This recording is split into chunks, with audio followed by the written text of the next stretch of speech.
track at the wall. We are tied.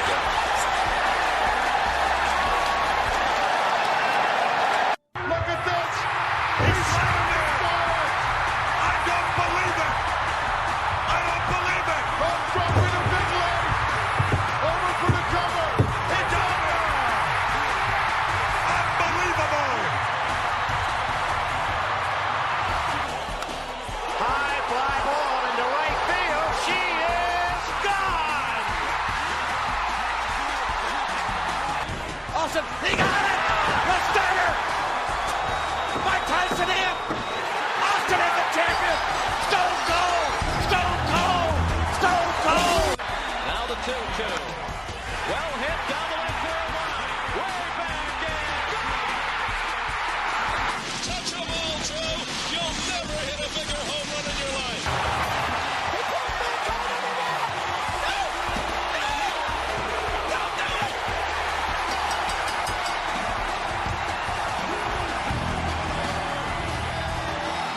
Oh my God, no!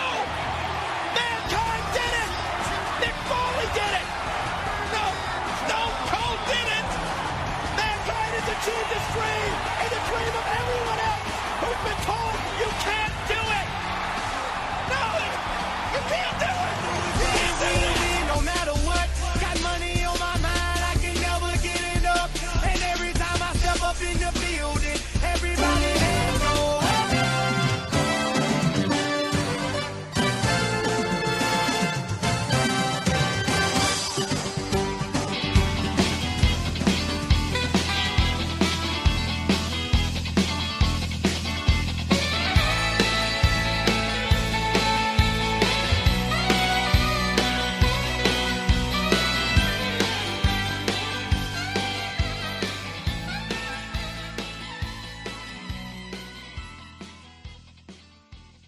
What's up, Connection Podcast Network listeners? Welcome to the WAR Wrestling Above Replacement. I am JT. That is Marcus. We are here with you on whatever podcatcher application you may be listening on, but also on YouTube. So if you want to check us out in video format, head over to our YouTube channel, North South Connection. You can subscribe there and get all of the WAR episodes and many of our other podcasts in video form as well. Marcus, how you doing, buddy? I'm great. Look at us in unison tonight, representing the Heart Doing Foundation. Yeah. Love that. Not bad. Not bad. We got a big night. We're ending another season, bud. This is big stuff. We made it. This is a long season too. We've done some work this season. It's been a monster. Yeah, it's been a lot. So this is our let's see, 1, 2, 3, 4, 5, 6, sixth season that we've gone through. So it's always cool to wrap one up. So tonight we're covering just one show. We covered 3 on our last episode. Tonight we do just WrestleMania 32 and then our awards. Before we get to that, though, just a quick recap of what the show is about. It's a sabermetric style plus minus breakdown of every WWE pay-per-view of all time. If you think of everything wrestling at replacement level as average as it gets, an average match 2.5, average interaction, average moment, average crowd, all your baseline. If anything that we believe is above average gets a point, anything below average minus a point. We total that all up, net it out, and we're stack ranking every pay-per-view in history. We're watching them in a seasonal format. We consider a WWF season to be starting the month after WrestleMania in any given year. So for this season, we started with Extreme Rules 2015, ends with WrestleMania the following calendar year, ending at WrestleMania 32. That's a WWF season that year right there. So, Marcus, what categories do we rank these shows in?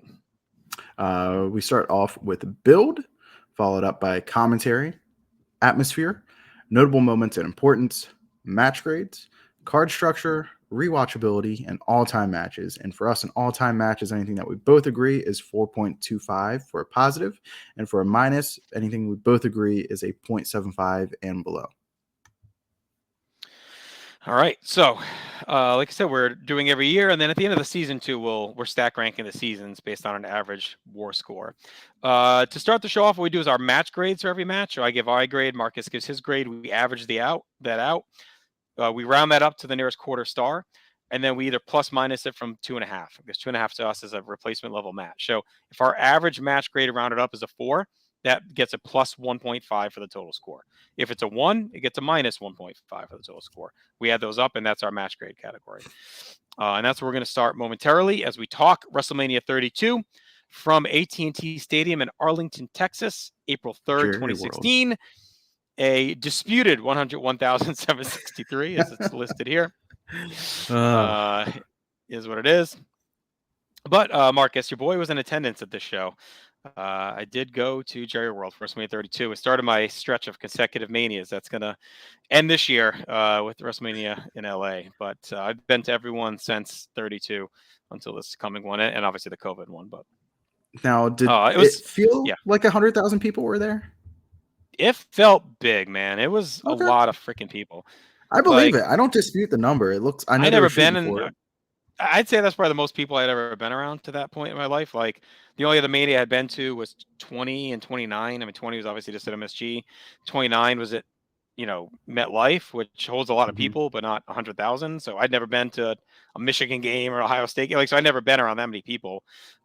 It felt massive to me. It felt like a lot of people. The stadium's amazing. I'd say Dallas isn't my favorite Mania town of the ones I've been to because I think everything's just spread out. I don't find it to be super conducive or like exciting. It doesn't give a big Mania vibe. Like some cities you're in and you feel the Mania vibe. New Orleans, Tampa felt that way. Like this summer you're in and you're like, oh, okay, this is even Nashville for SummerSlam. Like, it feels like there's an event. There's people everywhere. You're running into wrestlers everywhere. Dallas was very spread out. Like you'd go miles without seeing anyone. You're like, how are 100,000 people here for the show, and where are they all? But the stadium, I think, is probably the best. I would say it's probably the best Mania stadium. It's state of the art. It's unbelievable. The video board is sick.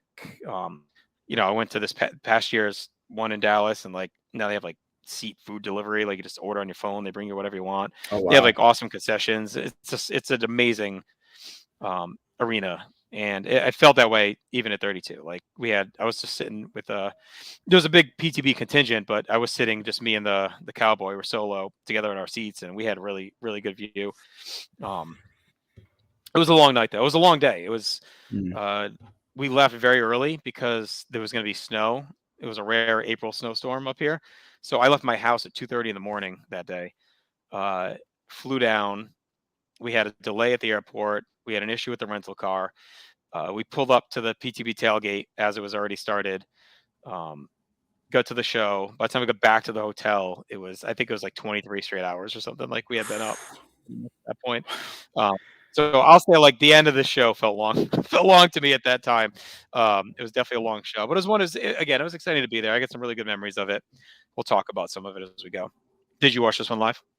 Oh, definitely. And this one was like kind of like for the Super Bowl where it's like an all day thing, like this WrestleMania being on the network. I know WrestleMania 31 and 30 were also on the network, but this one was like they were making this an all day affair. With like the pre-show and like the pre-show and the pre-show being split up, I think on like some of it was YouTube, all of it was on the network, but like there was different portions of it being simulcast on other platforms, and like actual like consequential matches on the pre-show as well.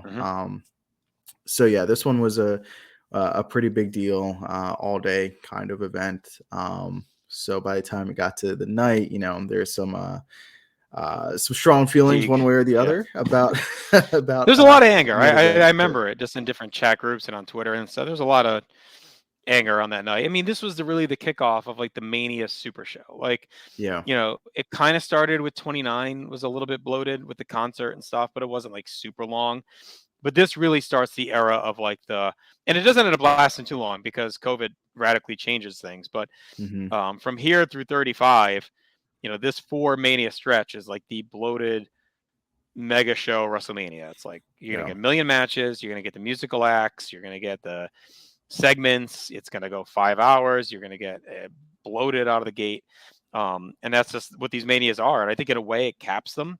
I think for us in our system, they may do okay because we tend to have compiling go on a lot with our shows, right? So the longer it may not be the worst for us, but in general, when you're thinking top Mania lists, like that stretch generally doesn't pop up because they are so long, and no matter how much good stuff is in there, there's still like 3 hours of bloat in a 5-hour show, even if 2 hours are all time. Like, I think 33 is similar, where there's probably a great 2.5-hour show inside of a 5-hour package, right? So So one of the positives that came out of the COVID stuff was they went to the 2 nights. I wasn't a fan of it at first. Yeah, I After wasn't going either. to 2 of them, I've kind of come around. It was nice. Like you kind of have your spot both nights. You get there. It's like having a season ticket almost. And the shows just don't feel as long. Even though they're both a little over 3 hours. So it's still like a 7-hour Mania if you're sitting and watching it, right? But it's the way they break it up now. It doesn't feel as long in the moment, so you're more fresh. So you get to go back and kind of reset for the next night. I felt like I had much more energy by the end of night 2, like the last 2 years, than I would have, at WrestleMania 34 or whatever, when you're just like, okay, I'm ready to go by the 6th hour of this thing.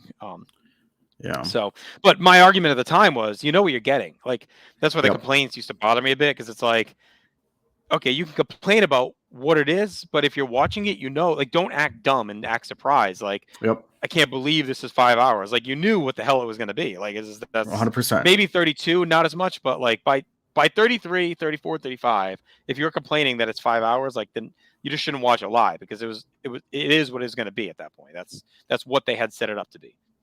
Yeah, and it's literally, my thing is, like, it's in the title of the event. It's WrestleMania. It's not like Wrestle Moderation. Like, it's WrestleMania.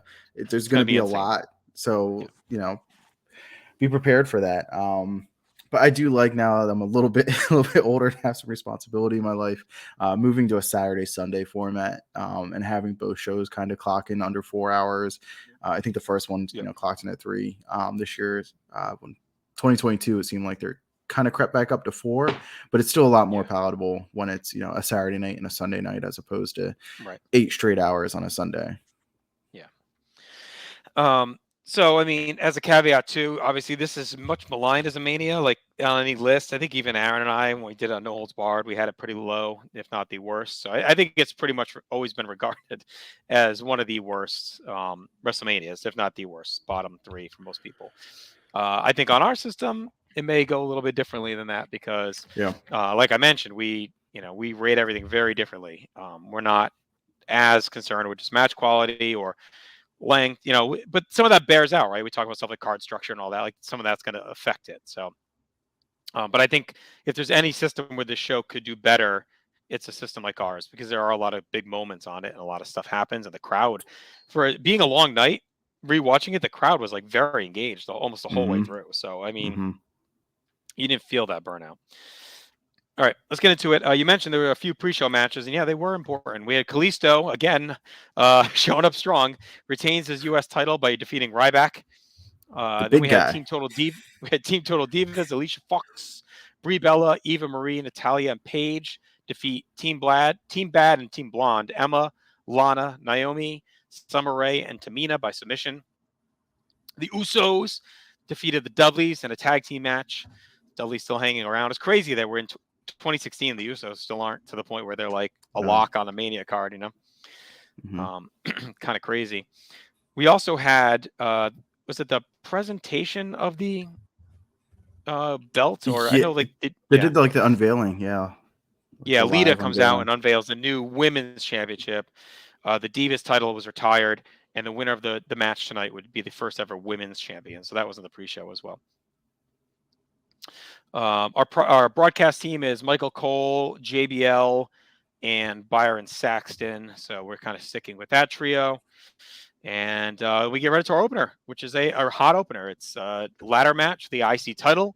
Kevin Owens is our champion. We got our first ever KO Mania. So he's got the shirt on. So he's in it. It's Dolph Ziggler, The Miz, Zack Ryder, Sami Zayn, Sin Cara, and Stardust. So I thought this is a shrewd move. It kind of harkens back to the days of the old Money in the Bank openers from, the decade or so before this, when they would open every Mania, usually with the Money in the Bank, first or second match. They let these guys go ball out. It's 15 minutes. We get you look back and it's an upset win. Zack Ryder winning the IC title out of nowhere. I guess it was rumored, though. I remember people saying at the time he was actually the betting favorite in some of the overseas markets that did bets.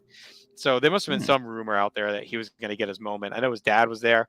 So it's a cool moment. We get Zayn and Owens going at it. They're going to have their feud here in 2016. So that was cool. Sin Cara, I think, deserved the spot. We had talked about kind of some of the Lucha Dragon stuff.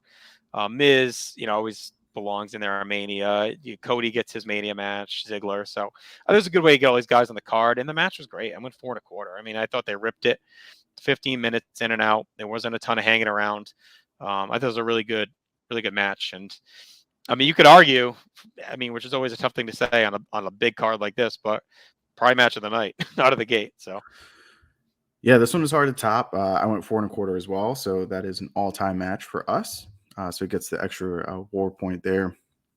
I think I remember this one was like a product of so many injuries coming into this event that I think like Sin Cara and I think Ryder were kind of like running changes. They were able to add on TV. I can't remember who got taken out or who was too banged up to make the match, but that's my memory. I remember that watching it live. But I wish this kind of thing happened a lot more often with these multi-man matches, where it's like it's the perfect excuse to just kind of have like an upset win or an underdog win, and it makes those matches actually mean something when it's okay. Anybody can actually win this because I've seen it before. It's not always just a heavy favorite winning. So I thought this was an excellent use of Ryder and everybody else involved. And you could tell a lot of people in the match. It was an interesting split, actually. It was a lot of like the John Laurinaitis era of talent relations and a lot of the new Triple H regime of like the NXT guys in this match. It was a pretty interesting mix to kind of see like the two eras of the upper mid card of WWE for the last 10 years or so mix. So that was cool to see, and cool to see Ryder get a big moment as a long-time broski apologist. Our next match is Chris Jericho taking on AJ Styles as Y2AJ explodes, formerly here at WrestleMania. Pretty good match. I went 3.5, right around their match from Fastlane. Kind of surprised to see Jericho pick up the win. Maybe you can talk about there were so many angry people. Audience. Many angry people. I remember that just was like pissed off everybody. I think it started to turn the momentum of the show, like the fan view. I think after that opener, everyone was feeling kind of good.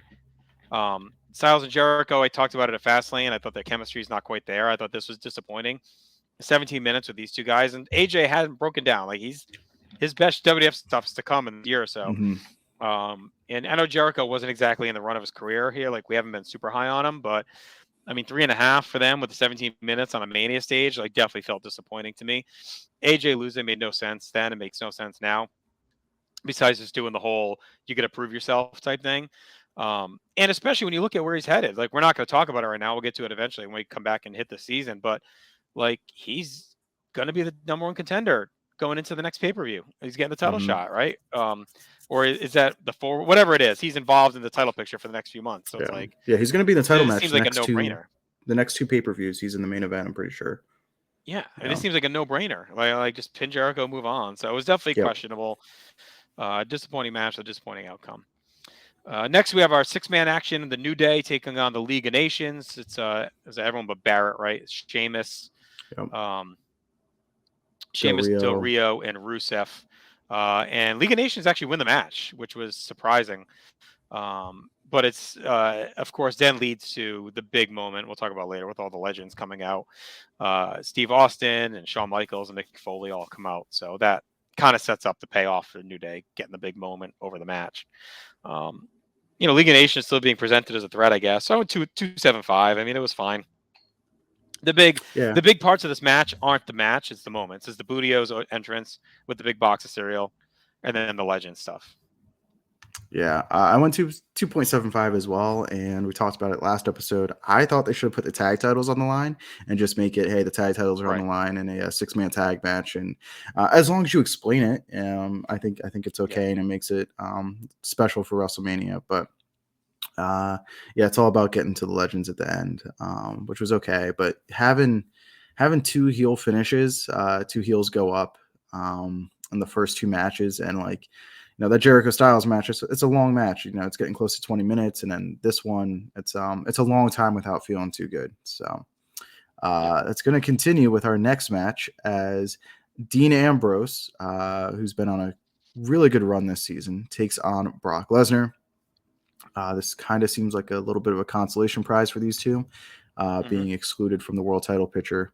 I went with a 3.25, a lot of speculation, a lot of opinions about this match. Yeah. I personally kind of think it rocks that Brock Lesnar treats WrestleMania like he's working his local indie. It's an unprecedented level of swag. I think that's kind of dope. Yeah, 3 1/4 for me too. It was super disappointing at the time. I think it was a little bit better rewatching it than I remembered, but it's still disappointing when you consider where they were both at. It was actually a little more violent than I remembered. I remember it being more tame, but they actually do some pretty good spots. You mentioned the controversy behind it. There's the rumors that Lesnar didn't want to play ball. He wasn't interested in being there and all this stuff and whatever. I remember at the time thinking like, oh, this is, like you said, a consolation. Like we talked about in our last episode quite a bit where we both felt that these guys should have probably been in the main event along with Triple H and Roman Reigns. It just done a 4-way. I think it would have been a lot hotter. I think WWE does well with 4-man main events like that. Like I think it could have been really well done and had a lot of heat and excitement if they went that route. Instead, this feels like 2 guys that felt like they should have been doing something more, just kind of going through the motions a bit. And ends up going 13 minutes. Like, it felt like it's lost on this card. It's early too in the night. I mean, I guess it's almost midway, but yeah, I don't know. This felt kind of like a waste. We can talk about that. I mean, the whole card feels a little weird in ways, but all right. Next up is, I would say, where if the show ended after this next match, we'd be probably looking at this Mania very differently. This is where it starts to turn. Our next match is our 6th match, right? And when you look at it, you're like, okay, we got 3 matches left. But if you look at the time, I think there's like still over 2 hours left in the show at this point when you get to this match. Like it's a lot. This is like the halfway point. Yeah. Yeah, you're like only two hours in, and that's Charlotte Flair successfully defends her Divas champion coming in. That title's retired, so I guess is the first ever women's champion, defeats Becky Lynch and Sasha Banks. I think we like that they went with all 3 of them. They were the 3 big pieces that came up from NXT. They were the 3 kind of drivers of the feud throughout the winter. It looked like maybe they may go Charlotte, Sasha, but I think Becky deserved to be in the mix. Absolutely. With her role, we get the big Sasha entrance with Snoop. I thought for sure that night she was winning. So when she came out with Snoop, I'm like, oh, well, she's not going to lose with this entrance. This was our first introduction to Charlotte Must Pose, I think, on the big show. When she won this one, it was like, okay, all right, this is how it's going to be with her. Not that she didn't deserve it, but it was kind of felt like this. If there was a spot for her to lose, this could have been it. She ends up retaining. And I like this match quite a bit. I think it holds up. But again, I feel like they were pressing a little. And I think you can see it come through. I think they knew what this meant, the stakes, the moment. First real big trust in a women's match at a WrestleMania. So it felt like maybe they were trying a little too hard to deliver a classic. I still liked it a lot. Went 3 3/4. It's a really cool moment. And again, if they go right to Triple H Reigns here, and maybe we get one little thing in between and out, like, all right, we're talking a tight 3.5 hour WrestleMania and we're gone, right? And it's a pretty good show because even though we haven't been blown away, it's solid, right? I mean, we're 4 1/4, 3.5, 3 3.25. Like, we're looking at a pretty strong show to this point. But what do you think of this match? This one did reach classic for me. I went 4.25 on it. I felt like anytime the match was between Becky and Charlotte, it was like exceeding. It was really good, and I thought it felt forced when it got Sasha in there, just because Becky and Charlotte seemed very committed to like conflict. Like it felt like a very real struggle. And what Sasha likes to do is a lot of the PC taught lucha stuff, which is very hard to get into naturally. And now you're adding like an extra person in the match. So I think a lot of her offense just doesn't fit very well for a triple threat match at this point in her career. But it still has like some really cool moments. Like Charlotte has the big dive to the outside. We get Slick Rick involved. Yep. So yeah, there is lots to like about this match for me. I think it's the best triple threat match in WrestleMania history. Hot take Jones coming in. Better than WrestleMania 20? By a mile. You're crazy. You also get Charlotte in Flair's robe, Rick's robe, which is cool. Yeah, it's cool. That was cool. Yeah. All right. Take us into this next. I have the honor, the pleasure, the esteemed honor to take us into Basically, what is the attraction match for this show? As it is Shane McMahon taking on the Undertaker. Now, there's some stipulations here. Obviously, Undertaker's his streak's not intact, but still, it's a Undertaker win. I think if Undertaker loses, he's done wrestling at WrestleMania. Yeah, he can never I wrestle think that was WrestleMania part of again. it. And then if Shane wins, then Shane gets control of Monday Night Raw. Yeah. Which happens. Yeah, because he came back on the Vince McMahon Memorial Night. Yeah. You could tell this wasn't the plan. I mean, you could tell Yeah. whatever they had planned, this wasn't it. I mean, because they had this whole idea of the Undertaker now as Vince's mercenary for some reason, when that's Mhm. never been the case, and he's fighting his son, and Shane loses, but then Vince ends up giving him control of Raw anyway, like the next night. Like the whole thing is fucking stupid. I don't get why they shoehorn these tips in. Why it's a cell, I don't know. Why does it go a half hour? I don't know. I mean, It felt like none a of it makes video sense. game. It felt like a video Yeah, game storyline, like a fever dream. it's like when you enter this freaking match, there's like 2 hours left in the show. When you exit it, I mean, it's like 40 minutes all in. You know, it's 45 minutes all in. It's like ridiculous. Shane's enters with the kids. It's like, it just takes forever. That said, like, you know, on some lists they have it like worst match in WrestleMania history, hands down. I think a lot of that was in the moment, like sitting through that show live, it making no sense. Why are we doing? Like, I think that really added to it. Watching it back in kind of a vacuum, watching this Mania in parts without the emotional attachment to the happenings of the time, I thought it was like fine, average. I went 2.5, which is low. I mean, for an Undertaker WrestleMania match and a Hell in a Cell match, like 2.5 may as well be a 0. But I don't think it was like the real dud it's presented as. Like, I think there's still some good stuff. You get Shane going off the cage. You get some good teases. Shane takes a good offense. I think they could have shaved 12 minutes off it easily, tighten it up, and now you're talking. The bigger egregious part is that they give it 30. It's a stupid story. And then we're still going to do a bunch of nonsense after this, including a main event that should not go as long as it goes, and a segment that had no right to be here. Yeah, we'll get to that segment. I went 2.5 as well. I agree with you. I don't think it's the albatross that a lot of people say that it is. But that said, it's not good either. When they get to the spots that like you want to see, it's like, okay, this is good. Like, we know it's all about getting to the dive. We know about Shane trying to get his MMA punches in or his boxing punches in on Undertaker, and then they have like this MMA kind of like submission struggle, and it's like, okay, that's like less of what I want to see. But yeah, when they get to like the weapons, they get to the stuff on the outside, like it picks up a little bit, but yeah, it's just kind of a wash. Like it's 2.5. The main thing is the commitment of time. Like, does not need to be a 40-minute segment. Right. Cut this down. Like, let this thing burn bright, burn hot. I know part of that is like Undertaker during this period thinks like, okay, I have to have long matches to pace myself. Like, but like if that's the case, like, I don't know, like maybe you shouldn't be out there. Like, I mean, when we were watching this, we were throwing back and forth like a lot of different options they could have done. I mean, one we didn't talk about that they could have done too is open the show with this. Not go 30, open with the cell. Everyone's hot. Taker throws them off, and then use the ladder in the middle to wake everyone back up. Like, they could have done that. But even that said, the crowd is into this. Again, like, I mean, the crowd's not dead yet. Like, they are into this whole match and spectacle pretty much. They're not like checked out. So I mean, I think it's a pretty overlooked crowd for this for WrestleMania history. Like, I think it's a pretty strong one until the main event. But what really screwed them here was Cena getting hurt. I think they probably would have went Cena Undertaker here and finally did it, is my guess. They had wanted to do it a couple times and they ended up missing the window by not doing it before this. But I think they would have done it here if Cena didn't get hurt. My guess is they were marching toward that.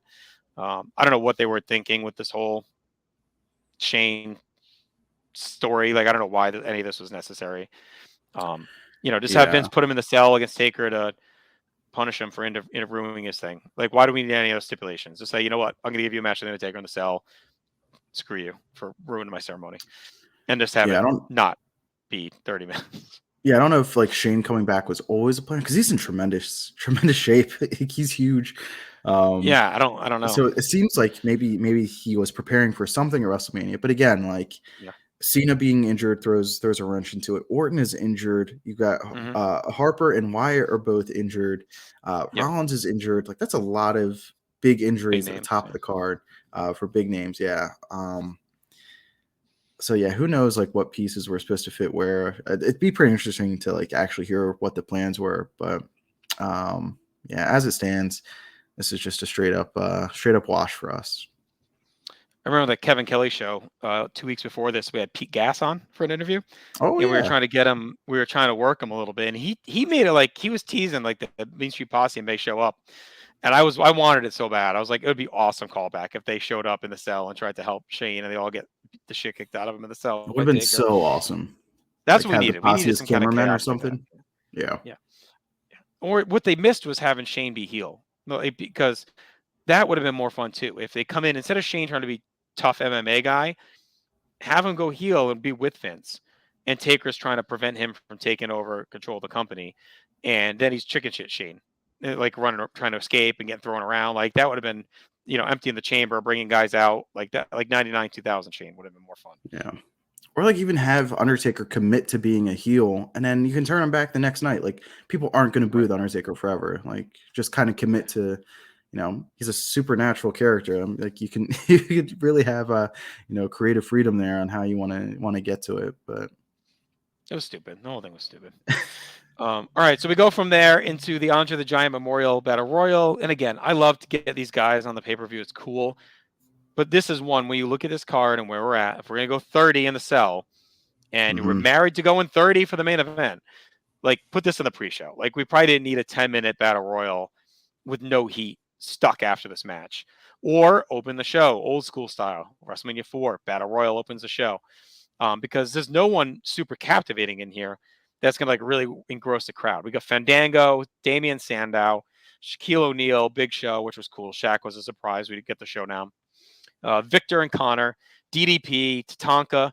I mean, it was cool. Those guys are in it, but they barely get noticed because we're just chugging along, Jack Swagger, R-Truth, Goldust, Curtis Axel, Adam Rose, Heath Slater, Tyler Breeze, Mark Henry, Darren Young, Bo Dallas, Kane, and our winner, Baron Corbin. I mean, like, it's a friggin' jobber parade.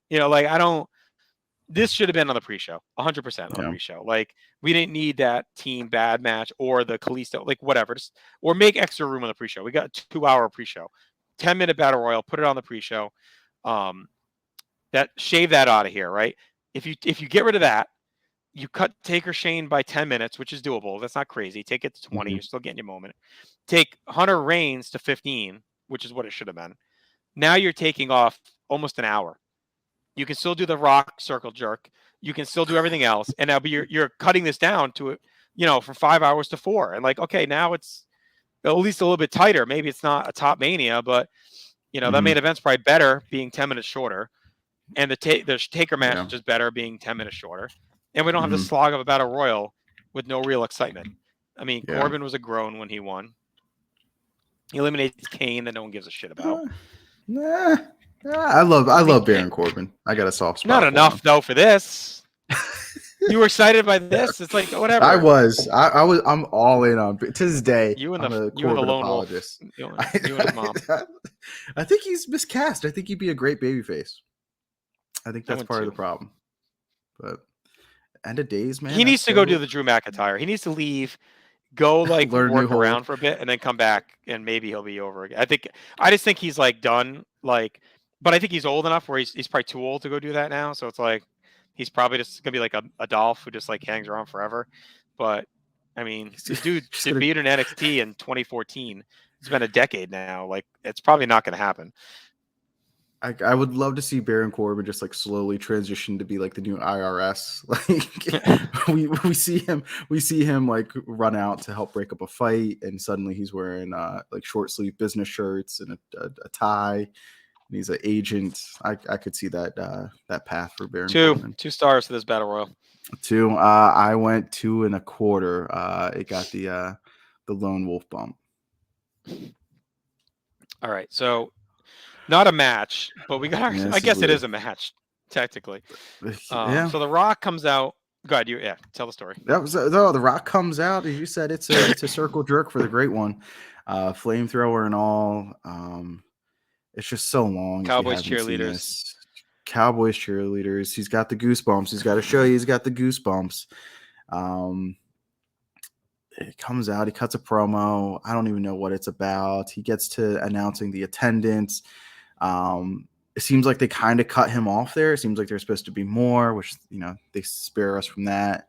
We eventually get to the Wyatt family coming out, which is pretty cool. Rock puts over Bray Wyatt, talks about how he's got the people in his hand, he's got the talent, he's got the pedigree to make it in the business and to be something special, and he surrounds himself with the goofs, and it then ends up breaking down to the Wyatt family is going to pick the bones of the Rock, and the Rock's always ready for action, so he rips off the track pants, and the tank top goes flying, and he wants a match with a member of the Wyatt family. So it is Eric Rowan taking on Dwayne The Rock Johnson at WrestleMania, impromptu style. This is Rock's last friggin' match. A 6-second squash of Eric That's Rowan. fantastic. So listen, I broke this down when I watched it. You want the time of all this? By the way, the match is a dud. We both gave it a 0. It's an all-time bad. Double zeros, yeah. Dud. Here's the breakdown of the timing for this. So the Dallas Cowboy cheerleaders come out first. Right then, the Rock's music hits. Place goes crazy. That's with 1 hour and 16 minutes left in the show. So all we have is the main event. And this. There's an hour 16 left in the show when this happens. So Rock comes out. He does the flamethrower, lights up the Rock thing. From the minute his music when that started to his promo beginning is 5 minutes. 5 minutes of him walking to the ring with the flamethrower. 5 minutes. Okay. The goosebumps. Don't forget the goosebumps. This is like, I love The Rock, but this is him completely overinflating his importance in wrestling history. Like, this was like him just thinking, I'm here is enough for everybody, and they'll love whatever I do. That's what this felt like to me. So he comes out. 9 minutes from when he first showed up is when he finally says the attendance, because that's the whole point. He's out here. Gosh. He rambles a bunch, says the attendance. They play his music again. Then he walks in circles for no reason. Then the music stops. Then the Wyatt music come out. He starts to talk again. Then the Wyatts come out. So I don't know if they missed a cue, and they were like, all right, it's stupid, you're walking in circles, so start talking again. So now it's like another more minutes have been wasted. The Wyatts, is never a quick entrance. The crowd's into it. God bless him. Rock says Bronson looks like he's been breastfed since he was 26. That was funny. From when The Rock, you smell hit, to when he pins Eric Rowan in the ring in a 6-second match is 21 minutes. Oh, no. Then 2 minutes later, John Cena comes out for his big return because he's been injured, right? So he comes out to help The Rock run off the Wyatts. When him and Cena leave, it's 27 minutes total. So from when The Rock's music hit to when he leaves the curtain is a half hour of time. So Shane Taker with entrances and post-match through the that plus this is an hour and 15 worth of time on this show.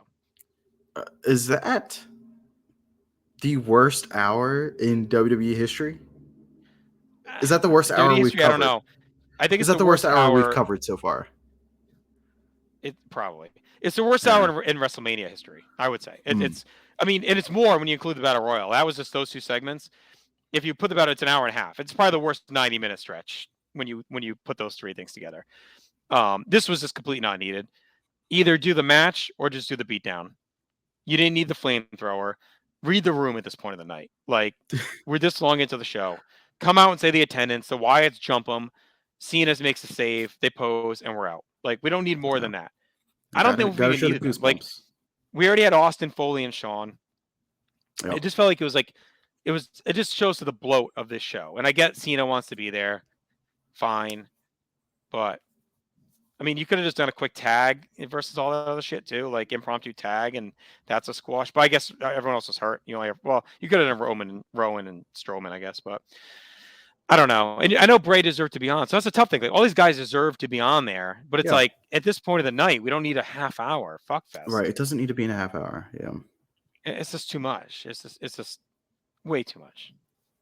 Way too Yeah, much. it's interesting you talked about The Rock coming out and needing to kind of present himself or being presented as like Right. the biggest star of the night. And I would say Stone Cold got more of a reaction doing his little dance. Oh, yeah. And giving a stunner Easy. than everything The Rock Him did. and Sean, I think him and Sean got Yeah. the two biggest of the legends. But they were earlier in the night too. Like, I mean, again, this crowd is alive until that main event. Like, Mhm. it shows that they just went too long. Like, it has nothing to do with anything else. It's just all this stuff is just too long. It reminds me of the UFC. Like when I used to watch more often, like the Cowboy would always order them all. We'd go to his house, and there'd be some nights where the fights would all go full 5, right, or whatever, full 3, full 5, and the main event would be starting to be like 1:30 in the morning. Yeah. And I remember thinking, like, they'd still do the full freaking video packages in the full opening. And I remember thinking, like, why? Can we just call an audible? And he'd be like, no, they don't. They do it no matter what. And it reminded me of this. It's like they don't give a shit. The show is the show. Yep. And if it's 7 hours, it's 7 hours. I'm not one to complain about the content. There are people that get so mad about the hours and the content. Like, whatever. It's a content world now. So if they want to go 6 hours, it's their own network. Who gives a shit? But make it a quality 6. Like, we don't. This was the legitimate description of just junk. Yeah. And it's just the back end. It's really just from the Cell, the Battle Royal, this, and then the main event. Like, the first 5 or 6 matches are fine. Like, things are moving fine. Yeah, we talked about it while we were watching the show. Like, again, if you stop after that triple threat match, and you just put the main event on, I mean, you're probably looking at at least at that point in time, you're probably looking at like a top 12, 14-ish WrestleMania. Like, even if you want to go that high, even if you want to say top 20, like, whatever. It's not bottom, you know what I mean? It's not bottom. Yeah. Yeah. This is a very rough stretch we had to cover. Well, and I don't even know how to fix it. I don't know how to sit here and fix it. Like, we talked about, the injuries didn't help. I think you could have condensed the main event, the 2 matches, into a 4-way for the main event, I guess. Could have helped. I don't know what else, All right. And like, if you do the 4-way, if you do the 4-way, like, I expect that match probably to go closer to 30 minutes, but there's going to be a lot of big spots to like justify it going 30 minutes. Like, it's going to be pretty cool. So it saves a little bit of time because you're combining the 2 matches, and that main event's going to go overly long anyways. But I mean, yeah, just shaving time off the Cell match, like, take 10 minutes off of that. It's hard to wrap up the Charlotte Rock. won it. It was 2 hours and 20 minutes in when Charlotte won that match. I mean, and there's like 3 matches after that, and somehow that goes another 2 hours. Yeah. Yeah, and it's just this long stretch from the Battle Royal and then this Rock segment. Like, it's a long time for nothing of consequence. I love the Willy Wonka trophy, but it's not of severe consequence. Like, that's a long time to ask your fans at WrestleMania to be invested, and the viewers too, and this stuff that isn't really consequential. They should have went right into the they could have just put all the legend stuff together. So Sean, Cena, Foley come out. They do the thing with New Day. They do the dance. They spill the beer. New Day leaves. The Wyatts come out. Now the lights go out. The Wyatts come out. Lights come back on. Sean's on the ground. Austin's on the floor. The Wyatts are standing tall. We don't see it because they're injured, but it happens in the darkness. Lights go out again. Flames in the sky. They come back on. The Rock's got the flamethrower. He comes in the ring. He verbally jousts with them. And then out comes Cena. Cena and Rock stand tall. They run him off. We get all 5 legends in the ring. They raise their hands. Rock, Austin, Foley, Sean, Cena, all kind of stand together tall. Why not do that? Put them all in that one section. Then that condenses that. That's all. You're probably only adding, if you add on what I just said, what's that, 6 minutes probably into that, 7 minutes. Add that on. You're lopping off the other 23. cut the cell, cut the main, and we're done. Like there's ways to do it without radically changing this card. I'm not even saying overhaul the card. It's like there's ways to improve things without making major changes. No, all very logical changes. But all right, so we get to the main event. It's Triple H defending against Roman Reigns. And now, like, this is where we go off the friggin' rails again. So, like, we're this late in the night. This was getting close to 12 o'clock, if I remember right. Yeah. And I think it was 11 Central, but for you guys, it was midnight. Yeah. And I remember thinking, if there was, like, it has to be a squash. When that Rock thing went that long in the arena, I remember saying to the Cowboy, I'm like, this means this main event is like 3 minutes and out. Like, there's no way we're gonna go this long. This means Reigns is squashing them. It's gonna be the best case for business. Reigns murdering him and getting out of here is like the only way he's gonna get over. We're not gonna get the usual fuck fest. This is awesome. Out comes Stephanie on the fucking chariot. out come the Skeets and Jubiloos along with her. She does the Christmas play Rotella monologue as she's out there. Hunter has a 10-minute entrance. It's like a local theater play, coming out just like absurd. He does all this bullshit, gets in the ring, damn it, boo. Like, I mean, all that. Reigns is still fucking booed as soon as he comes out. It's like, what are we doing? Like he says, no, they still don't care for this freaking guy. And then it goes 27 minutes, Marcus. 27 minutes. And I tried to watch it this time. I tried to give it like a chance and say, all right, I'm going to look at it, in a vacuum. I haven't been sitting here for 7 hours. I haven't been up for 23 hours. Like, let me watch it, give it its fair due. And it's the definition of blah. I went 2.5. It's like, I think it's the worst of the Triple H jerk-off matches at Mania. If you look at the list of them, it's him and Jericho, him and Batista, him and Orton, and this one. And he's got the Batista one later. I mean, the main events, right? Yeah. The main events I shouldn't have main evented. Like, that's the list of them. We talk about the Orton one soon on Place to Be podcast, so we'll see how that one holds up. I'm okay with the Jericho one. I'm okay with the Batista one, but they're all meh. Like, they're all 2.5 to 2 3/4, right? And there's always seemed to be a match on the undercard that should have been better than it. Like 18 Hogan Rock, 21 Shawn Kurt.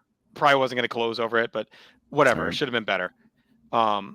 25, I do think it should have closed. I think it's hindsight to say Shawn and Taker should have closed. I don't believe that. I don't believe that either. No one knew that was going to be that good. Right. And Triple H Orton was hot. They just worked the wrong kind of match.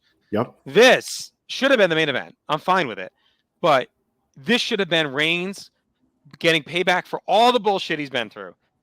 He comes out, tries a spear, Hunter ducks, kick, wham, pedigree, kick out, Hunter shocked, grabs a sledgehammer, Reigns knocks the sledgehammer out of his hand, Steph gets on the apron, spear to Steph, turns, spear to Hunter, 1, 2, 3, Reigns wins, 3 minutes, we're out, everyone's happy to go home, and it's a great WrestleMania main event. And don't tell me they don't take note, because they do the same thing later in the year with Goldberg and Brock. They show they're not afraid to do a quick squash main event on a major show. It's just Hunter wanted to do the wank fest. There is no defense in any realm for this going 27 minutes. I don't care that it's a WrestleMania main event. They could not have believed that Roman Reigns could put on this match at this point, especially after that card. If you want to go 15 to make it feel like a main event, fine. I don't think that helps anyone. I think it should have been a 3-minute Reigns murders him. It looks like a megastar, and that's the way to do it. So even in the commentary of this match, and this is kind of a theme, I think, for a lot of Triple H matches, and I think it bleeds into like the Cena era, Batista era. It's all about the babyface having to keep their emotions in check. Nobody watches wrestling to see the babyface keep their emotions in check. Are you kidding me? Like, everybody wants to see the moment where Stone Cold says present somebody and on the verge of like disqualification because he's taking it too far. Hogan with the mounted punches and the battering ram elbow or clothesline in the corner. These spots, like, people want to see an unhinged babyface pay it back. And when Roman finally does pay it back, which is at the tail end of this match, which is the Steph spear, dodging the the sledgehammer, hitting the spear on Triple H. The crowd erupts for that. And that's why I went 3 based off the strength of the finish. I thought they did a really good job paying off everything. Did not need to take 25 minutes to get to that last 2 or 3 minutes or so. So that's what keeps it down. I thought Roman was good and he showed what he can do, but it's like just because Roman can work that way doesn't mean he should. And they'll eventually get there and correct it much later.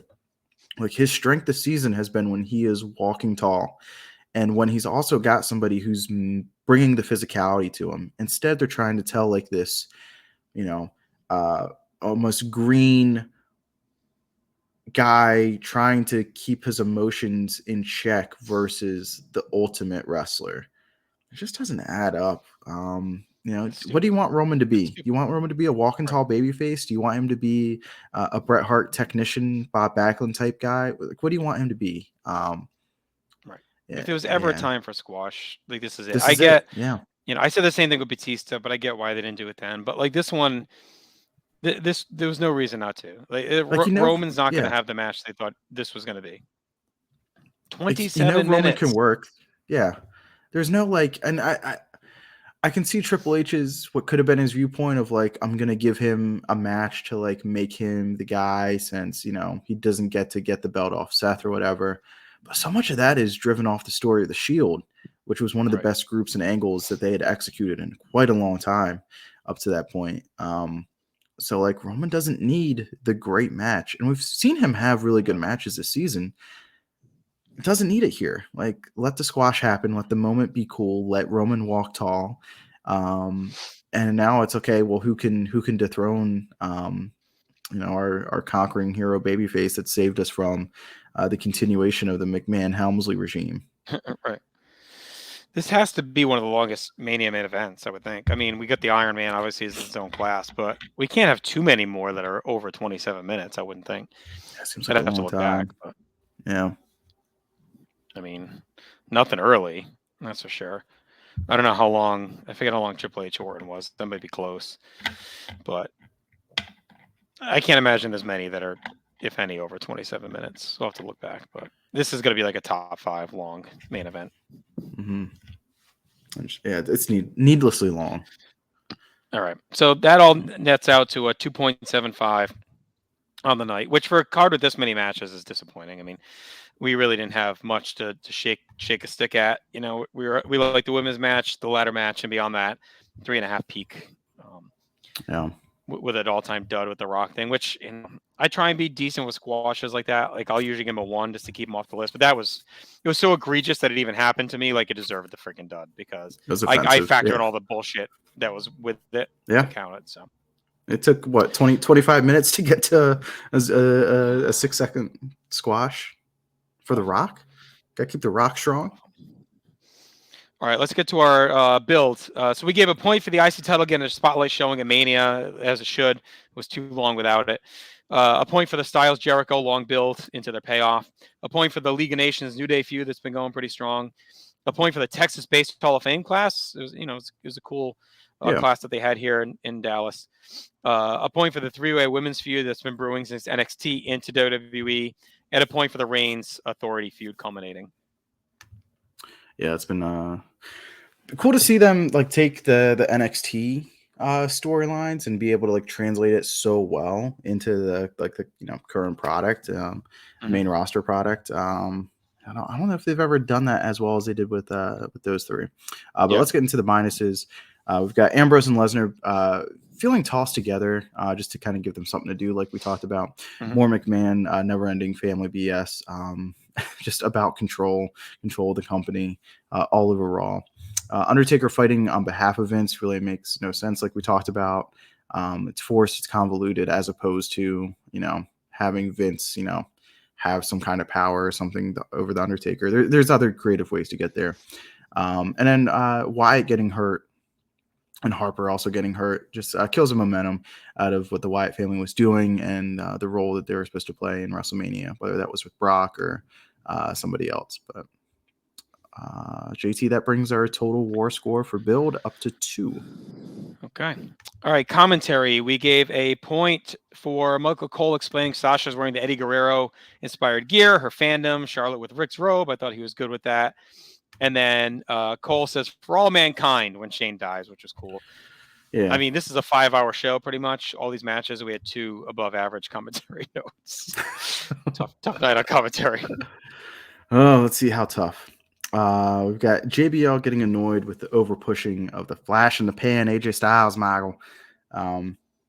Cole is way too insane with the legends yelling about how the legends are dressed to fight and narrating every second. Like you're not seeing it. He's in his gear. He's here to fight. Yeah. Cole continues to bark out stuff happening to ensure that we're all seeing it, including to his partners. Cole tries to force way too many moments. Cole reading off his lines when Shane jumps off the cell. I think Aaron pointed that out, and I haven't been able to unsee it. So thank you for that, Aaron. But yeah, it's like you just witnessed a grown man fall from 30 feet or whatever. You think you'd have a natural reaction, or be allowed to have a natural reaction. Cole calling too many things that aren't happening. Charlotte looking for the figure 8. Trying to get the figure 8 locked in when that was not happening at all. It's almost like he was ahead or behind himself. But tough night for Cole. Yeah, tough night for O'Mara. So that's a -4 for commentary. Here's where we're going to make our ground, though. Atmosphere, because we talked about it. The arena's awesome. The crowd is great. Mm-hmm. We're going to rack it up, I think, here. We give a point for America the Beautiful, which was well done. A point for the amazing arena setup, all-time classic look and feel with the kind of red, white, and blue and the bright scheme in that building. A point for the mega pop for Kevin Owens. A point for Stardust, had the Dusty Rhodes tribute gear ladder, hit the polka dots on. That was cool. A point for AJ's entrance, which is great. 2 points for the God pops for Michaels, Foley, and Austin. Just like some all-time Mania pops there. A point for Undertaker's Mania entrance. A point for Maya House, which is a pretty iconic Mania song. They played it a ton in the build-up to this. A point for the crowd being into every Taker Shane story despite the length. A point for the mega rock pop. A point for Wyatt's entrance in that big stadium. A point for the mega Cena pop. And there was a pop when Reigns won, so we gave a point for that. Again, this crowd was great. I mean, it was a great crowd. It's overlooked for sure. It really is, yeah. It was a surprise to see them so involved watching it back. For our minuses, we have a weak opening video for WrestleMania. And despite the never-ending evil-themed local theater play for Triple H for his entrance with Stephanie, we've got Roman Reigns still being booed immediately. It's just like that preconceived notion to it's boo Pavlovian, whoever the top guy is. Yeah. As soon as they've done it to themselves. Like this camera, yeah. But that's a +11 for atmosphere. So I mean, that is a big pickup for this show. Wow. And it's going to continue with moments because if nothing else with this show, it is one of the most filled Manias with moments, notable, important stuff, or all-time stuff. Like it's littered up and down the show. All right, we gave the max 3 for the first Mania for all these big stars. We've named throughout the night. There's a ton making it Mania debuts, so +3. Another point for Ryder winning the IC title. A point for the classic Budio box entrance. A point for the Legends destroying the League of Nations moment. A point for Lita debuting the women's title and ending the Diva division. I lied. It's 3 points because we end the Divas division. We debut the women's title. It's the kickoff of the women's division. The future of the revolution. All that starts here. That's worth 3 for sure. A point for Snoop bringing out Sasha. A point for Charlotte becoming the star of the women's division by winning this match. A point for Shane's dive off the cell. A point for Diamond Dallas's Page WrestleMania return. A point for Shaquille O'Neal's surprise entrance. Paying off his promises year after year to be at WrestleMania. A point for Shaq and Big Show's big stare down because that had been teased for a while. A point for the WrestleMania attendance record, whether it's real or not. In their world, it's his new record, 101.763. A point for The Rock having his last ever WWE match to date. A point for John Cena and The Rock destroying the Wyatts, a memorable moment. A point for Reigns sparing Stephanie. And a point for Reigns winning the title. So just a lot of moments. A lot of things happen on the show. Yeah, big stuff.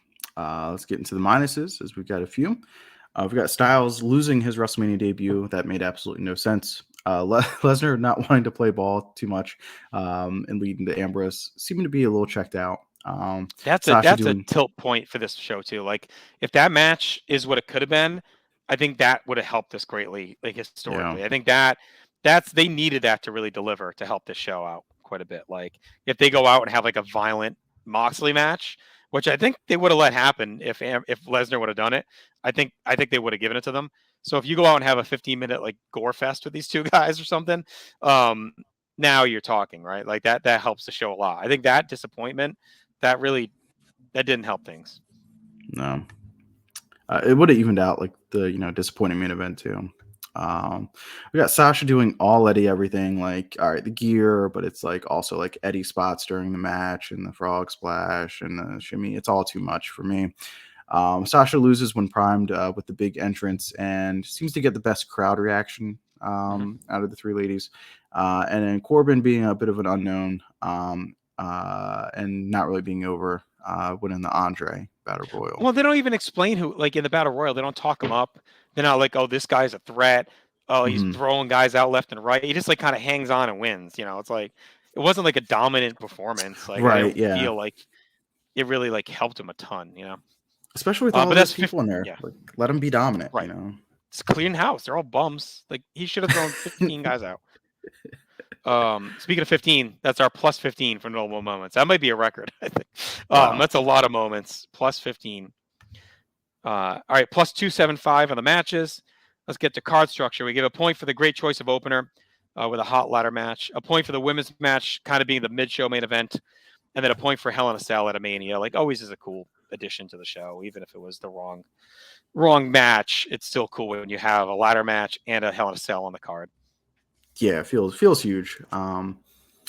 For our minuses, though, we've got the cell match and the segment just being way too long and kills the flow of the crowd.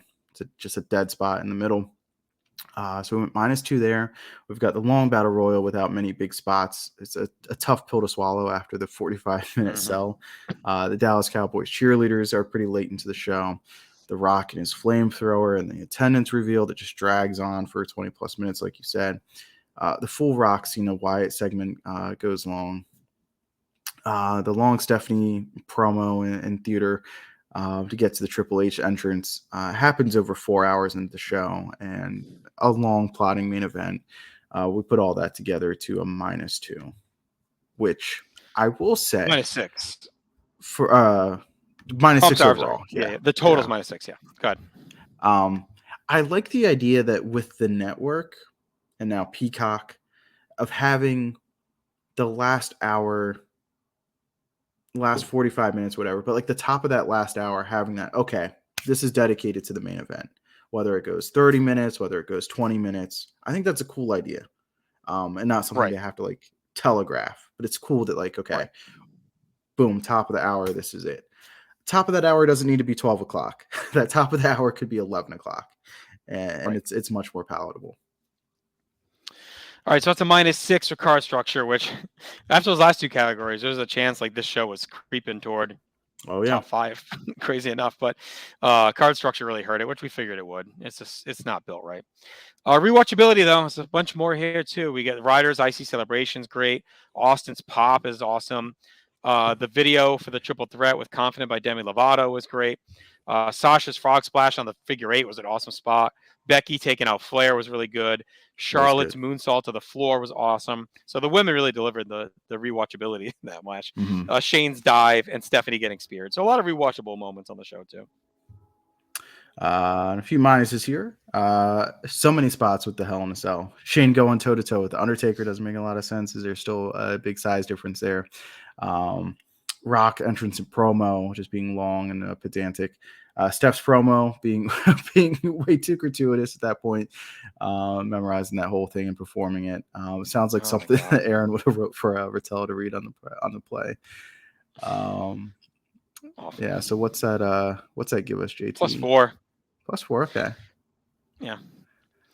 All right. All-time matches. We had the IC title ladder match, but we also had the Rock Rowan on the other side, so that nets out. And that gives us a score, Marcus, of 24.75. So, I mean, I think it's higher than. I mean, it's probably any project that does anything ranking WrestleManias is probably the highest this would ever finish on anything. Like, I mean, for us right now, of all the shows we've done, it is top 11.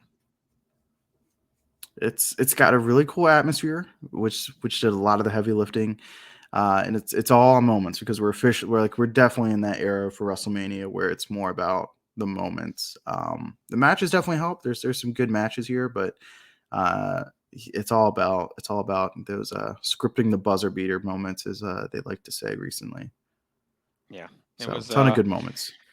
Heavy on the moments, heavy on the atmosphere, and that carried it. I mean, that all goes into the show for us. So it's just above TLC 15, just below fully loaded 99. It is our, believe it or not, second highest ranked Mania of the 6 we've done. Wow. WrestleMania 21 is significantly ahead of it, but we have it ahead of the rest of them. We have it ahead of WrestleMania 2, obviously. We have it ahead of WrestleMania 28, ahead of WrestleMania 2000. So ahead of WrestleMania 11. So we like it of the Manias. It's our second best so far, believe it or not. All right. So we got some year-end awards to get to. Let's get to our pay-per-view years, though. So we look at it as an average score. So what we do is we take the total WAR and divide it by the number of shows. So this ends up finishing second for us of our 6 seasons, 7 seasons so far. So last place for us is 1985-86 with 4.5 average per show. Then 94-95 with a 5.6 average per show. 2011-12 had a 10.2 average. 2004-2005 had a 12.6 average. And then our top 3 seasons are 99-2000 with a 17.8, 2015-16 with a 19.2, and then 18-19 NXT is still our best season so far with 21.3. So, I mean, it's a pretty strong season if you look at average points awarded by WAR. I mean, it's, we talked about it. It was heavy on moments. Some really good matches too, all throughout it. The biggest detriments were the commentary. Card structure was often an issue. Some of the booking decisions, but they often were well-built shows. There were a lot. It's kind of one of the last years up until this Mania too that they were easy to digest. Like a lot of the shows are still just 3 hours, so they weren't like slogs yet. I think we're going to get there soon. But I know that was a surprise when we started because I was expecting like, okay, we're in the network era. This is going to be a 4-hour Extreme Rules or whatever, but that wasn't the case. These shows were easy to digest. 3 and out. WrestleMania excluded. All right, let's let's do our top 10 real quick, and then we'll get to our year-end awards. All right. So our 10th. So WrestleMania 32 is our 11th place show, 24.75. Then we got fully loaded 99 at 26.25. You got it? You want me to do it? Yep, I got it. Yep. I got NXT TakeOver War Games 2 with a 26.5. Then we have NXT TakeOver New York with 28.25. Royal Rumble 2000 with a 28.5. Money in the Bank 2011, 28.75. The Royal Rumble 2016 with a 32. WrestleMania 21 with a 33.5. The SummerSlam 2015 with a 35.25. Royal Rumble 2005 with a 36.5. And still atop, number 1, the SummerSlam 1999, highly controversial, with a 38.25. So, Marcus, I mean, this is a pretty strong season because if you look at our top 14 shows, we had Night of Champions, WrestleMania 32, and SummerSlam 15. So, I mean, No Champions, TLC, WrestleMania 32. So 4. We got 4 of the top 14 are from this season. Wow. I mean, that's pretty good. Yeah. And there really wasn't any, like, Elimination Chamber we did not like. That was our worst one at 3.5. But after that, like, everything was at least, let's say, 8 or higher. I mean, that's, it wasn't bad. Mm-hmm. Our snapshot of our worst, we have Over the Limit 11 at -9. Wrestling Classic at -6. Night of Champions 2011 at -3. WrestleMania 11 at -0.75. Taboo Tuesday at 0.75. And Armageddon 04 at 1. Unforgiven 04 at 1.25. Like, that's our real bottom tier right there. That's our worst, whatever. 8 or 9 right basement. There. All right, want to get to some year-end awards? Gladly, let's do it. You want to start off with our MVP? Yeah. I think you and I came to the consensus of this guy pretty quick. I mean, he had a ton of classic matches. Never had a bad match. I think his worst match for us was like 3 stars or 275 maybe. And that is Kevin Owens. I mean, we had the awesome stuff with Cena. He had the matches with Ambrose, the ladder match. Even his Ryback match, which I think was the worst one we had, was fine. The Dolph match we liked a lot. Cesaro match was good. So, I mean, he had an awesome season. He was our most consistently great guy. Yeah, he was a game changer from the moment he got called up. He's so versatile too. Like you can use him in the co-main event spot against a guy like John Cena. You can use him as kind of just we need a we need a hit here. We need to get on base with a match with Ryback. And he can go out there and put on a really good undercard or upper mid card style match with like Cesaro, Dolph Ziggler, and then bust out the classics with like Ambrose. So yeah, he was super versatile, game changer from the moment he got called up. So yeah, well-deserved MVP for Kevin Owens. I think Cena and Rollins getting hurt them. Mm-hmm. I think they could have maybe been in contention, but they lost the whole back end. Reigns was too up and down. I think Ambrose was the other one we were close on. I think he had a really good season too, and Brock is obviously always in the mix too. But yeah, it would have been interesting to see Rollins because like after. What was the pay-per-view where he fights Undertaker or fights Lesnar? Blanking on that right now. Yeah. Battleground. Like something starts clicking there, and he gets a really good crowd reaction there, and he feels more like a finished product. So it would have been real interesting to see him finish. Yeah, his best stuff was SummerSlam and Unforgiven. So I mean, he was starting to peak. Like we would have gotten him and Reigns right at Survivor Series or the 3-way, whatever they were going to do. Would have been pretty good. So, all right, Silver Slugger. What do we got?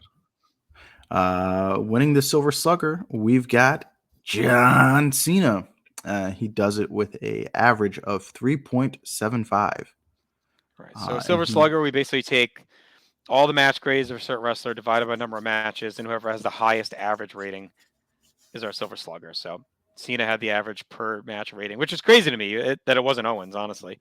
But I think Cena just had less, I guess. Some of those Owens matches were really good with Ambrose, but they still were more like 3.5, 3.25. Whereas I think Cena hit high and then he was out because he had the Owens matches, the Rollins matches, and then he got hurt pretty much. So yeah. And a little stat here: Cena shares a 3.75 match grade with other Silver Slugger winner Bret the Hitman Hart from the 1994-1995 season. There you go. Our highest to date is Christian in 2011-12. It's just under 4. It's like Ted Williams. 395 for that. So yeah, just under 400.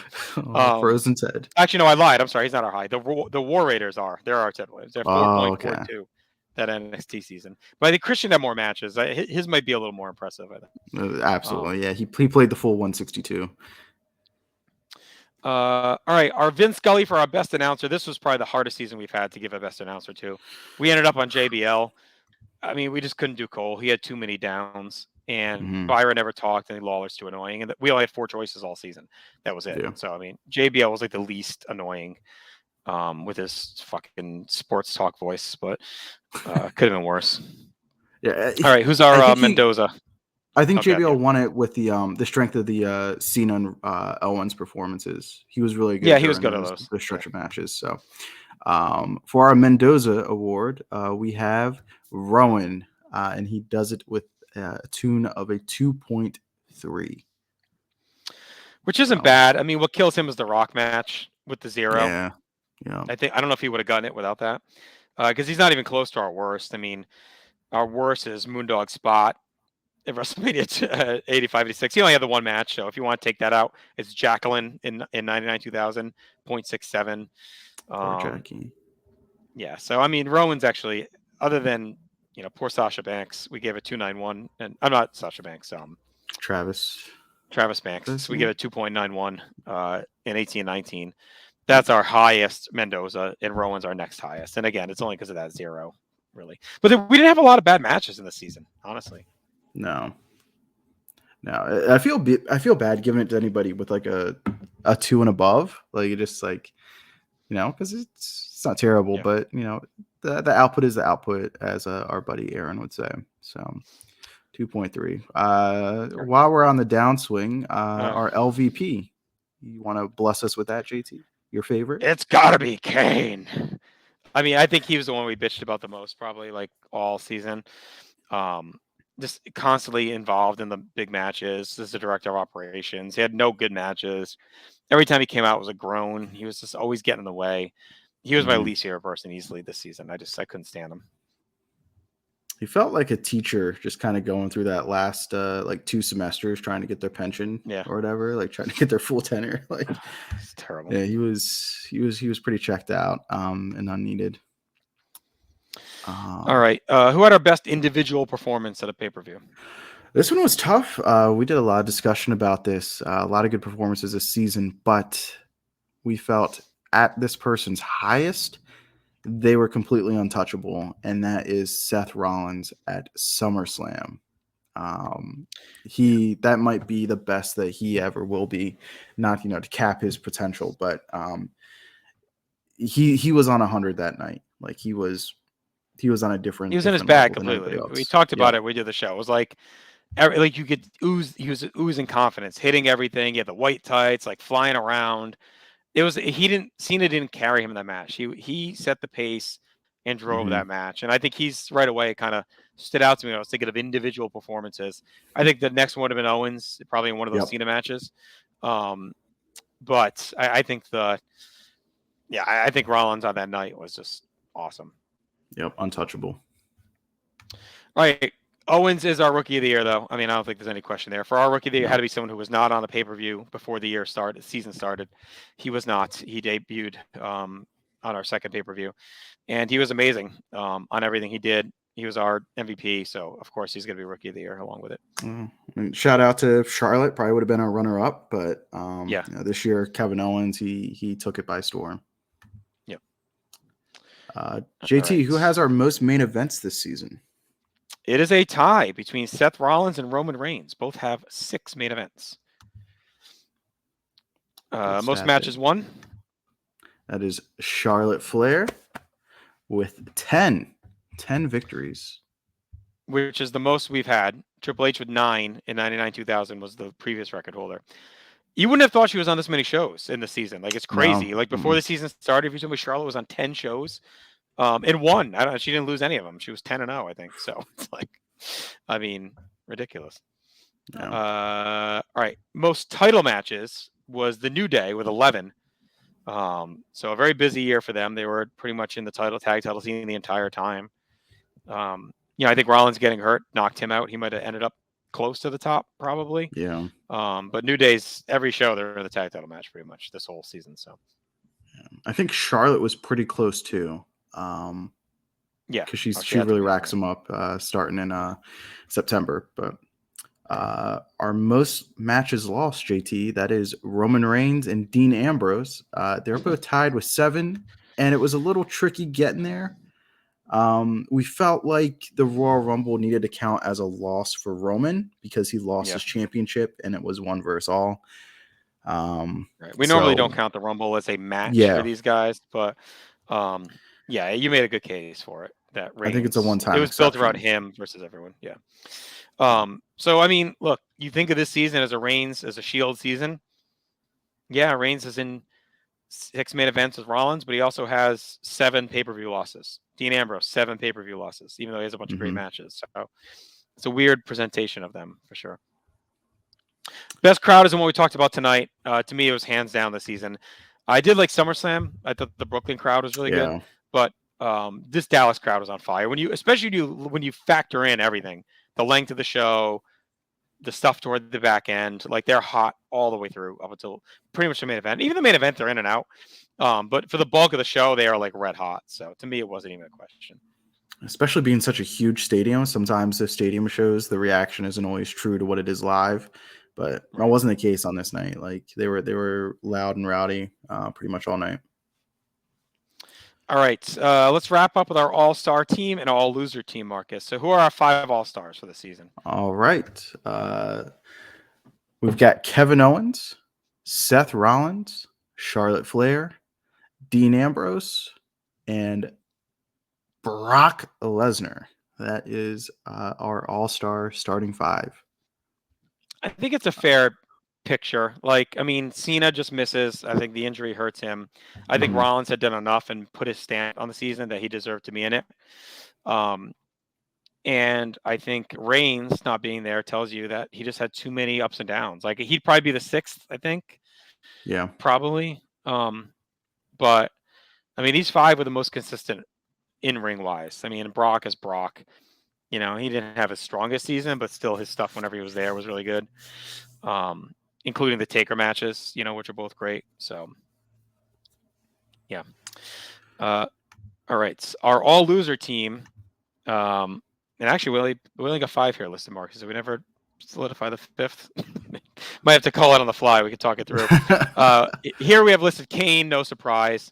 We went with Michael Cole and Jerry Lawler. They were 2 of the worst parts of the season for us. So we thought they belonged in here. We also gave it to Rusev. We both love Rusev, but it was such a down year for him. It made to look like a fool. It was all the stuff with Lana and Dolph and Summer, all that garbage. He looks like kind of a goof by the end. Yeah, he's in the League of Nations, but it's like completely deep pushed from where he was earlier. He lost a few to Cena. That made him look kind of weak. So it sucks to put him here, but I think he deserved to be in the bottom 5 for this season. Yeah. And the commentary is so bad that they both belong in. Trying to go through our discussion. Yeah. I think it looks like Triple H is our 5th. Yeah, due to just how heavy-handed the authority stuff was. We almost give it to The Rock for derailing WrestleMania. But in our discussion, we determined that Triple H was more offensive with his antics in the Royal Rumble, everything that he gets for that moment. And all season. I mean, all the shit with he's all over Rollins constantly. Yeah. Demanding him to do it on his own, like all that shit. So, yeah. Yeah. All right. There's our awards. That's our season, bud. It was a good one. I had a good time watching it. I think I watched some stuff I hadn't seen probably since they first aired. Some matches I had no memory of. It was a long season for sure. So to counteract that, we're going to do a couple short ones coming up. I'm not going to tell you what they are just yet, but we're going to do a couple of tighter ones to knock a couple out because this one took us a while to get through. It was just a lot of stuff. So we're going to head back quite a ways for our next one. And I'm looking forward to it. If you're listening from the jump of the season, from the start of the season, we appreciate you. We understand that, the variety may not always be there. 15, 16 is a long season. Probably, everything from 15 on to, we're going to stop this project at 19, 20. Like, everything's going to be a little bit of a time investment. So we appreciate you following along the journey. Hopefully the end result was worth it. And, hang in there because we got some really short, fun time periods and seasons to talk about. I'm really looking forward to. The next 3 at least are going to be actually, I think the next 4 we have planned are going to be quicker. There's one in there that's going to be a little longer than the others, but we're going to hit some fun years coming up now, some classic stuff. So looking forward to it. All right, check out everything we have to offer for North South Connection. Like I said earlier, most of our stuff now is on YouTube, video content, but everything is still in audio as well. So we have a couple of video only things, but not many. All of your favorite pods are still in audio form as well. Just go to northsouthconnection.com. You can see everything we have, video and audio right there, or just subscribe to us on any podcatcher app and on YouTube. All social media, Twitter, Instagram, TikTok, Facebook. Check us out. Live your life above replacement level. We'll talk to you in 2 weeks with our next season.